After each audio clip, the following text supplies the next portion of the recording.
Sunday morning. It's day 5 of the protest at Hong Kong Polytechnic University. And it's about to turn into a siege. So the police are at the junction just there, and they're now advancing on the lines here that are protecting the campuses. Tear gas is coming.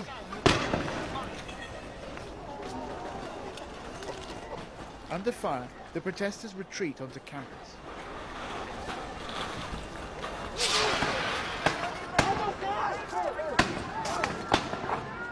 If arrested, many here fear physical or sexual assault and long prison sentences. The police attacking us.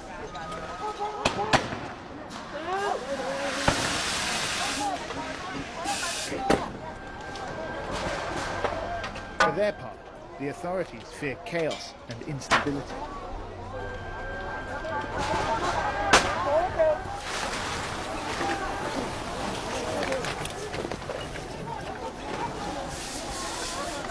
The blue spray is laced with tear gas. It stings.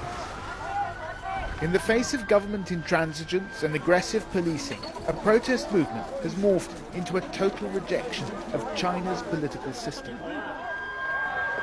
And some have turned away from peaceful marches to catapults and bows and arrows. This is Hong Kong, 2019.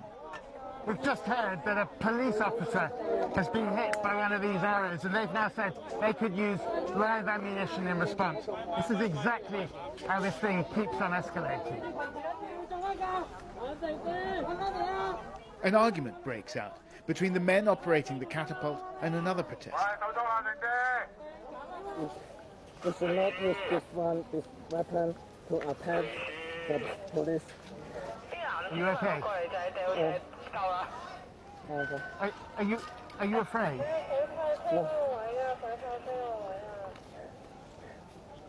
No. Yes.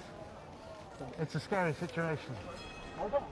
But in the heat of the battle, it's the more radical voices that shout the loudest. It's hard to avoid the conclusion that Beijing's tactic here is let Hong Kong burn. They can show it to people back home and say, look, this is what happens when you get too much freedom. As dusk falls, there's a sense that a line is about to be crossed. A line from which there may be no turning back. From the ramparts of their fortress campus, the protesters watch as more police forces move into position. But we're now effectively surrounded. There are police on all sides, and they've just announced that unless everyone surrenders, they're going to come in here and arrest everybody by force, including using lethal force if necessary.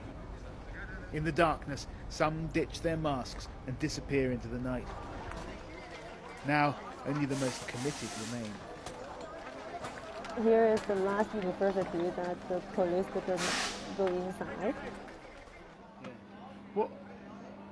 You're upset? Yeah. Yeah. Because I'm a first aider, and they all left. All the first aider from my team, they already left. The protesters have two aims: to defend the campus and to cripple traffic flows into the city. To do that, they must defend the bridges. The police are over there and they're trying to come inside this university. The police comes here, everyone in the university will suffer.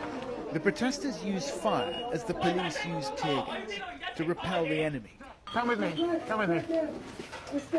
Okay. They're saying we've got to get out of here. It's dangerous. And actually, I agree with them. This whole bridge is full of petrol bombs, and it's about to go off. The fire they've lit begins to get out of control. They start moving their boxes of petrol bombs away, but it's too late.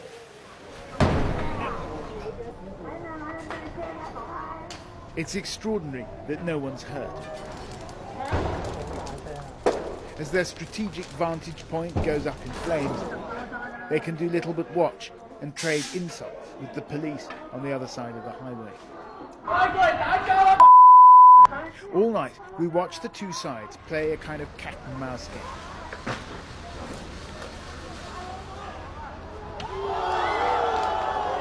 The protesters combine the catapult and the cocktail and perfect their aim.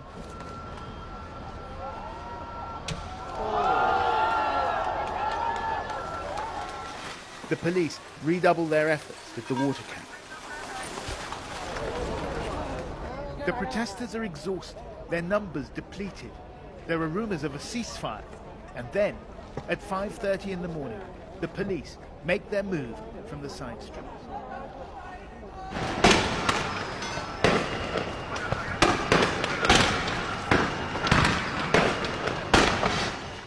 The snatch squad appears out of the darkness.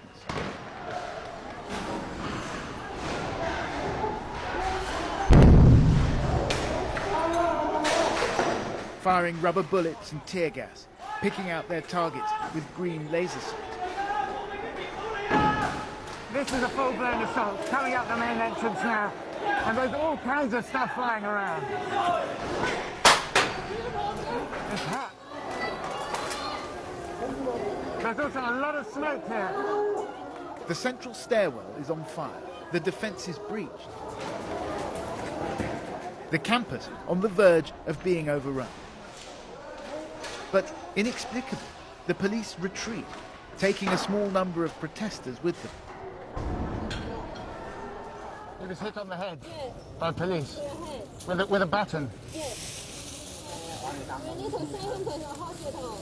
You need to send him to hospital. Yeah. As soon as possible. Okay.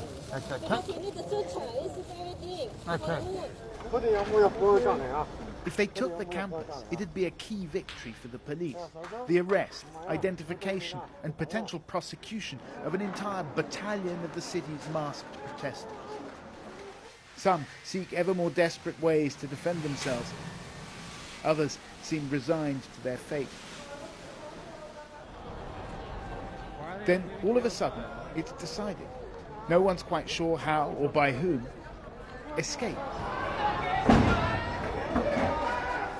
Down the still smouldering stairway, many of them far too young to be university students, clutching a final Molotov cocktail.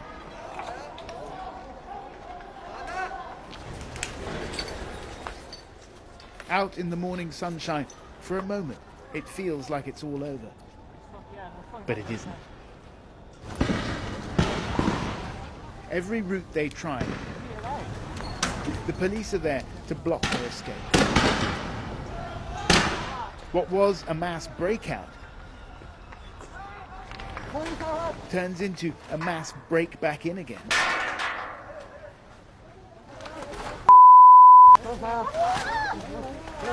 More of them try their luck. It's the same story. This goes on all day.